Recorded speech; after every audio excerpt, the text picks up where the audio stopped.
I would like to invite Francella Ochillo up. She is today's keynote speaker, the Executive Director of Next Century Cities and Technology and Public Purpose Fellow at the Harvard Kennedy School's Belfer Center for Science and International Affairs. Her vision for Next Century Cities is simple: elevate the voices of local officials who are working to expand high-speed connectivity. An attorney and digital rights advocate, Francella has worked on a variety of technology and telecommunications issues with a specific focus on assessing the impact of policy proposals on unserved and underserved communities. Breaking through to various audiences in keynote presentations, government agency filings, podcasts, and news outlets like Axios or the Washington Post, Francella helps policymakers and lawmakers recognize the importance of ubiquitous broadband. She's committed to creating opportunities for local leaders to participate in a national dialogue about how to connect every resident in every community. A member of the District of Columbia Bar and Federal Communications Bar Association, Francella serves on the FCC's Consumer Advisory Committee and served on the 2020 Broadband Deployment Advisory Committee's Disaster Response and Recovery Working Group. She earned a Bachelor of Science degree from Morgan State University in Baltimore, Maryland, and her JD from UIC John Marshall Law School in Chicago. Please welcome Francella Ochillo.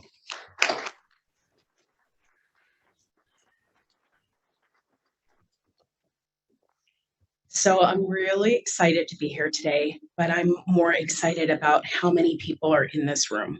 And I said, I think to Jade, when we were standing out there in the hallway, that if we were to try to have this conversation 5 years ago, this group of people would not exist. It wasn't a sexy topic. It wasn't really interesting. I think our focus was about connecting miles, not necessarily people. I think we talked a lot about putting technology in people's hands, but didn't always talk about what did that mean. And for me, I remember part of how I actually started my work as a researcher. I'll get to my work that I do as a nonprofit, but my work as a researcher was inspired by a conversation. It was my first meeting at the FCC. I met Commissioner Mignon Clyburn. I walked into the room. We were talking about Lifeline. At the time, it was the only federal broadband subsidy for low-income families. And we were talking about, the policy proposals. You're really trying to make the case. And at the end of the day, she says, we're not going to be able to do this if we can't make an economic case for connecting the disconnected. We have to be able to make the dollars and cents case. So for me, what I set out to do was to really prove that this isn't just about charity to help people who are disconnected. This is actually about a rising tide, that there's actually a benefit inured to all communities when there is ubiquitous connectivity, when it's easy to connect.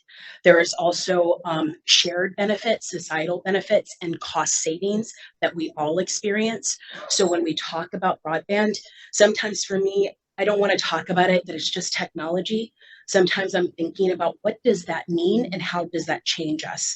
Because for people like me from Louisiana, as I said earlier this week to my staff, my ride to Harvard and being able to write about some of these topics and make people who really care about the most esoteric topics on the planet but don't care about this, to ask questions, to say, what can we do to invest and how can we do more research? That is highly unusual.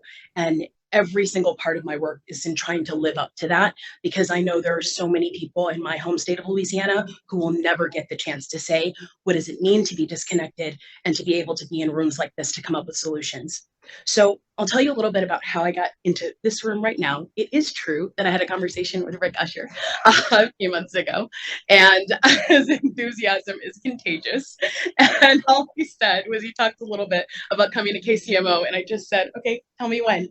And so in separate conversations, roads kept leading to Kansas City. So it was inevitable that I was eventually going to get here. And I was really excited to be able to do so with our group at Next Century Cities. Next Century Cities is a small nonprofit based in Washington, D.C. We are made up of over 200 member municipalities across over 40 states. And essentially, we are here to support local leaders, community leaders, state leaders who are working on expanding broadband access. That means that we get into the above ground and below ground. I describe it that way so that when you think about above ground, that's the sexy stuff. Like, I want to give some iPads to sixth graders. I want to make sure that we have Wi-Fi in libraries. That's the stuff that's easy to see, right? We also want to make sure that we're doing the things that happen below ground to make sure that neighborhoods are getting fiber if they can, high-speed connectivity and the conduit that they need, thinking about what are the permitting issues, the micro trenching that needs to happen, the rooftop rights, the not so sexy part of making sure that you have very ubiquitous and robust systems to connect people. One of the other things that we take pride in doing is being able to create platforms specifically for local and state leaders to be able to speak in forums where we're not only shaping policy, but deciding where funding dollars go. Because too often federal dollars have been assigned by a very exclusive group of people, and it's also, it is exclusive by design. So the system is working just as it was supposed to. But my issue is, in a moment like this, it is time to disrupt business as usual. So we need to ask hard questions about who's in the room. How do we make room for new people at the table? And for me, that starts with my staff. So you got to meet a couple of them in the back. You have Brian, who's our deputy director. Brittany Ray is not in the room. She's online. Our communications director, who is behind our beautiful newsletter that people ask us about all the time. And then Ryan and Corey Ann, who handle federal issues and also state and local issues respectively. But and then we also have another team member who's going to be joining this month to expand some of our state and local work. But really behind so much of the work that we do at Next Century Cities, these are the all-stars that essentially don't just make things happen in terms of us creating platforms for local officials and state officials, but actually showing up in filings, doing the work about not just saying we're going to treat the symptoms, but that we are going to treat the system that is failing people. So these are the people that are definitely a part of that dream team. So about our member municipalities, specifically in Kansas, DeSoto, Lawrence, Spring Hill, Hayes, and Kansas City are all member municipalities in Kansas. And the Missouri side, we have Carl Junction, Grandview, and also Kansas City, Missouri. And so it's really good to be here because we don't always get a chance to show up in communities to meet with local officials. But every single chance that we do, we always want to do that to be able to get really rich feedback and to be able to have authentic conversations about what's going well and what's not going well. So let's ask some hard questions about how we got here. And I never want to gloss over the idea that people who are working on broadband or digital inclusion are aware of how we actually got here in this moment with broadband deployment. So I think it's important, just for the sake of glossing over history, to understand, especially in a place where we are constantly fighting battles about bringing people in, I want to be really explicit about why are people excluded, because we aren't going to be able to solve that problem unless we're really upfront about why we're here. So let's take it back to the 1800s. So I'm going to just take you back to telephones. And one of the things that was really important that happened with telephones is that for the first 40 years, the telephones became really universal in both businesses and residential places, also through co-ops and other things. Telephone companies really enjoyed 40 years of an uninterrupted monopoly. There was no regulation. The FCC was actually created in part to regulate telephones. The reason why that matters is because it created this system of very lopsided power dynamics, where essentially there was this idea that companies will always be able to do it better and should be able to advise the government. However, there was never really a value placed on bringing in local and state officials who were having to implement certain policies or maybe act as a complementary actor to make sure that these systems were deployed. So I say that without blame or shame, because the issue is none of us were there in 1934. The issue is that we need to understand, why did that matter by the time we get to 1996? The reason why that matters is because the way that we governed broadband deployment was based on how we governed telephones. And so a lot of those things were inherited in those systems. The way that we did filings and responded to actually creating policy about broadband and internet. And actually, at the time, it wasn't called broadband. It was actually called internet. But the way that a lot of those policies were made, they were never proactive. They were reacting to actually like solving issues or disputes. It was never an idea that we're setting out to say every single person should be connected. That's not where we ever were. So when we are in this moment now, we are trying to retroactively fix something that it was never designed to be. So we're always going to have tensions when essentially there are going to be some communities that are left out because they were never intended to be included. Some stuff together, and he does want to send it to Bregman's attention. He didn't know it's coming. Oh, sorry, I didn't know. I was like, I'm always open for questions. And so I was like, okay. I didn't know somebody was saying a prayer, like, please make her stop. Okay, we're back. So it's 1996. And one of the things that I just want to make sure that we are grounded in history in that moment is because when we are coming up with ideas and solutions now, we need to be really explicit about the fact that making room at the table is not a nice thing to do. It is not just the right thing to do in the moment. It's the thing that we never did. And if we want to have universal connectivity, we are going to have to figure out a way to do it. That's it. And so I encourage you when you go back to your circles, think about who's at that table. Think about, are there ways to get different perspectives, people from different economic backgrounds, geographic backgrounds, people who are working and representing different stakeholders, whether it's residential or small businesses or nonprofits.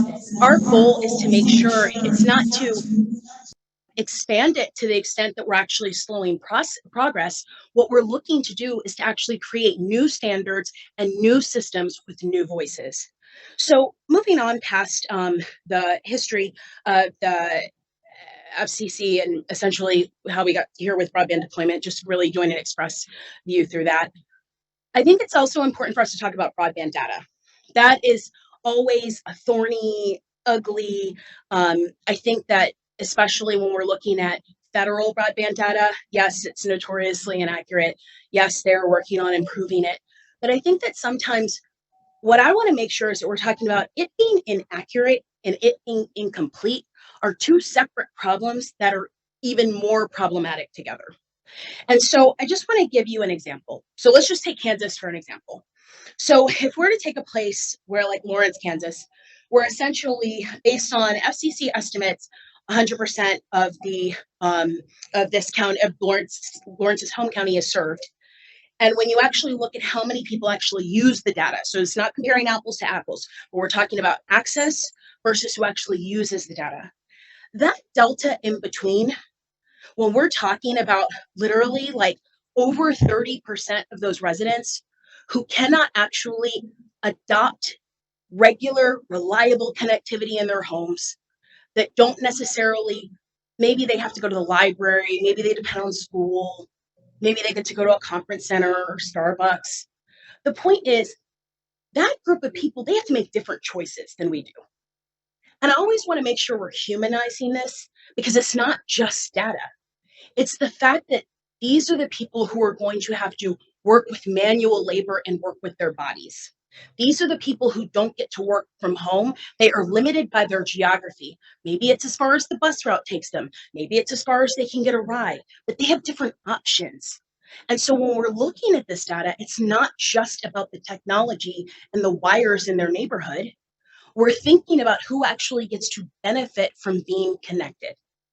And so if we were to look at another example, the Helm County for Hayes, according to the FCC, 100% of the county is served. Just for the sake of being thorough, I just want to point out that the FCC currently, their measurements of broadband data, all that has to be is that one household on a census block has to be able to be served. You do not even have to have a connection to be counted as served. So when we know that's how you measure who has access, and then we look here and we're like, oh, okay, well, it's less than 60% of the people who actually are able to benefit from that in their homes. I don't know a lot of people that would voluntarily choose to move into areas where you're thinking, I don't know if I can work from home that day. I know when I go home to Louisiana, I'm like, yeah, your service is okay, but I wouldn't necessarily like want to hang out there all the time. Not on a work day when I have a lot to do, not when I have to make a video call. I have to make different decisions. And so I want to make sure when we're looking at data, when we are looking at those deltas, it is not just about wires. It is about choices and it is about consequences. So I also thought this was an interesting statistic that came out of the University of Kansas Institute for Policy and Research that over 1 million residents live in a zip code where the average download speeds are inadequate for online education, streaming content, and supporting households with multiple users. Now, I underlined download speeds here because if your download speeds are inadequate, there's no reason to get to upload speeds. That's not, like, we don't even get to that conversation. Like, there's no attachments and like, let me upload this. I'm going to come back after I go to Starbucks. Like, your download speeds aren't even enough to support what you need to do. And so I just want to point out this statistic is from March of 2022. It's not from 2019. So this is where we are now. So I offer you, just as food for thought, we are making a lot of progress and seeing things differently. But again, business as usual is not working. And so we have to ask questions about, in this moment, what are we going to do differently? So I wanted to give you just a few examples of what this would look like if we're actually starting to talk about affordability. And one of the things that I'm constantly frightened by is when people are making policy and have never had to make difficult choices, I think it changes the urgency behind coming up with feasible solutions, but it also has a little bit of a lack of imagination. I have a lot of conversations in Washington, D.C., where people will be like, well, we do enough for the poor and they gotta have skin in the game to like really like for us to put enough money into this. There's always a reason why we shouldn't bother doing it. And I want to make sure we're talking about there's a direct correlation between low income status and the digital divide. That's not theory, that's data. Where you find low income households, you will also find the digital divide. So we know that in the state of Missouri, literally 1 in 3 residents that makes less than $20,000 a year does not have access to broadband. So when we're thinking about those people, I also want to make sure we're kind of give it some muscle. So it's not just like, oh, they're just poor. They didn't try hard enough.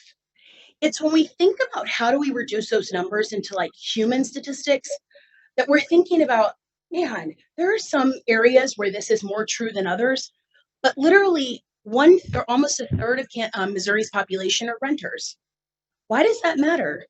That matters because most people get their first generational like asset, the asset they can pass on to like buy a house, put a down payment, pay for their kids to go to college, comes from the equity from their house. So if 1/3 of the people are going to be renters for life, that means that 1/3 of the population is at a disadvantage. So when we're talking about broadband, yes, it's a separate issue, but when you look at these things side by side, it shows this cascade effect where it's not just that you're poor. It's not just that you have to work with hourly jobs that might involve manual labor. It's not just that you don't get a retirement and paid days off. It's also all of these things that are layered on top of each other that make it difficult to get ahead. So when we talk about helping certain communities, this is not just about charity. It's about us being able to see this with compassion and coming up with solutions where we acknowledge that we are also missing out on their problem solving ability, their grit, their imagination. That is a loss to us. So let's take a step further and just walk through the numbers, because it always, always shocks me when people say that broadband's not affordable, and then I'll talk to people, we never get the same answer on what exactly is affordable broadband. When we're having that conversation, we need to ground it on how much money does somebody have in their bank account at the end of the month. And I wanted to use an example because the median income in this state is approximately $57,000 per year. That means that you have about $4,700 coming in per month. But after you pay rent and taxes, you have $2,500 in your bank account and you haven't eaten yet. You haven't eaten yet, you didn't buy any prescriptions, you didn't buy books, you didn't do anything yet. So when we're having that affordability conversation, I want to make sure that we are putting ourselves in those people's shoes to be able to see what that looks like, so that we aren't just coming up with numbers that we think are affordable, but we're thinking about what does affordable look like when that is your bank statement and you have dependents. So moving on to my last major point is about the fact that if we do not have high ambitions for what needs to come out of this moment, we will be solving this problem in perpetuity. We're just going to create it in a different way. It's going to look different. Maybe the speeds will be a little bit higher. maybe some of the percentages of completely disconnected people will be lower, but we'll also have like a little bit of a digital caste system where you have people who are natives who can speak the language, they can get online, they have lots of ways to connect. And then you have the people who are like, they're marginally connected, but it's not so great for them. I wouldn't ask them to work on my team. So I'm going to have them work in like hourly jobs. So we're just creating a new system that we'll have to address later. So I want to make sure that when we think about why should we be investing in digital equity programs and making sure that we have widespread connectivity, do it for selfish reasons. Even if you don't want to do it to help people, we should be doing it for selfish reasons because we know that in places where there is high ubiquitous connectivity where people can connect in lots of different places, those are the areas with high economic resilience. Those are the places that actually have high productivity and competition in their areas. Those are the places that don't pay as much for healthcare costs because people get preventative care instead of emergency care. And when we talk about making sure that people maybe can get online for telehealth, I don't want people to be able to just talk to a nurse practitioner online. I want to know who gets access to diagnostic care, who gets post-op care, and not just your doctor can get online, but the patient can get online too. And so we have to ask really hard questions about, are we envisioning that system? Or are we just saying, hope everybody gets 25-3. Let's hope for the best. Because those types of ambitions guarantee that we will be in this moment, just in a different shape. And so I do want to point out as I wrap this up, thinking about what digital inequities cost us and thinking about the fact that there's actually a shared cost to the disconnected households as well as the connected household. And so I want you to think about, if you think about having car insurance, if you have a car insurance network, maybe you live on a certain block where you have a lot of people who are getting into accidents. I know this happened to me in DC. I was notified that my car insurance was going to go up because I was in a high risk area because of my zip code. It had nothing to do with my driving. It just meant it was going to be more expensive. And so these are the same types of systems and analysis that apply to how much we pay for broadband and also what we lose when we have a third of the population that cannot reliably get online. And so when you're digging into that compound effect, when I'm telling you about, it's not just about being disconnected. It's not just about any of these things in isolation. It's about when you layer all of these things adding up to disadvantages. Thinking about the fact that you being able to get online in a reliable way actually impacts not only your salary, but your investment opportunities, your retirement opportunities, the idea of you being able to generate wealth and be a homeowner. All of those promises are tied up with us making sure that people can be digital citizens. And when we also think about this, about who's in the knowledge-based economy and the goods and services economy, I think all the time about it worries me a little bit when I hear people say, um, "Don't worry, Amazon's going to come to this neighborhood," and I'm like, "Okay, that's awesome. Are they going to hire those people as like management, or are they going to hire the people with hourly wages?" Okay, you tell me, because I think it's hard to have these conversations when we're talking about, don't worry, they're going to have access to the gig economy. Have you talked to an Uber driver lately? It's probably not their only job because they make less than minimum wage sometimes after they pay their expenses. So when we're asking questions about who has access to a digital economy, a goods and services economy versus a knowledge-based economy, I think it's really important that we're constantly thinking about not only preparing people to be a part of that, but actually creating pathways where we welcome them in.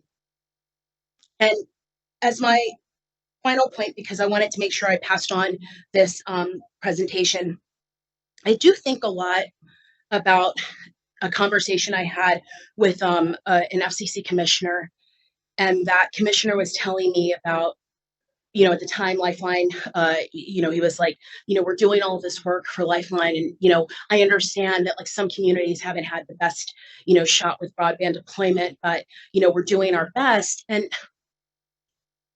I think all the time about the fact that the poor people and the working poor that don't have connectivity, or you might be in the wrong neighborhood, they are contributing to affluent communities' broadband deployment as well. Their tax dollars go there. And so this isn't, again, about charity and about we should be doing something because it feels like the right thing. It's about really thinking about what is the technological future that we want? Who do we want to be a part of that?